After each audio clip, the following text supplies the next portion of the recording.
আরে বাবা, কার্মা বলেও তো একটা জিনিস আছে নাকি? তুমি চাইবে লোকের ক্ষতি হোক আর তুমি ভগবানের কাছে চাইবে ভগবান তোমার মঙ্গল করবে, তা বললে তো হয় না। হিসাবটা কিন্তু সবসময় বরাবরই হবে। তো চলো শুরু করি। আজকে আমার হোয়াট এই ডে না ডে। তো সকালটা শুরু করেছিলাম থানকুনি পাতা আর এক গ্লাস জল দিয়ে। এটাই ছিল আমার ব্রেকফাস্ট, কারণ আমাকে বেরোতে হতো ক্লাসে, আর কিছু খেতে ইচ্ছা হচ্ছিল না আমার। তো সমস্ত বাধা বিপত্তি পেরিয়ে ক্লাসে পৌঁছানোর পর জানতে পারি আজকে আমাদের ম্যামের বার্থডে। তো সেটাই সেলিব্রেট হচ্ছিল, আমরা খুব মজা করেছি ম্যামের বার্থডে। তো এই কেকটাও আমি খেয়েছিলাম। তারপর এখানে ম্যাম আমাদের ট্রিট দিয়েছিল লেস আর কোল্ড ড্রিঙ্কস। আমার ভাগ্যে ইয়েলো লেসটা জুটেছিল। আর মা আজকে আমাকে টিফিনে দিয়েছিল কিমা রাইস, কলা, ডিম সেদ্ধ, থানকুনি পাতা, বাটা।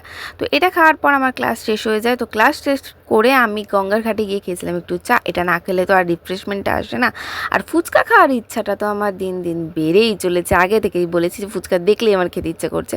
আর বাড়ি ফিরে দেখি বাবা এনেছিল ভেজিটেবিল চপ। আমার মতো কারা কারা ভেজিটেবিল চপ খেতে ভালোবাসো আগে বলো। আর আমি বানিয়েছিলাম ডিমের তেলানি। আর রাতের খাবারে এটা, আর সাথে ছিল মাছের ঝাল।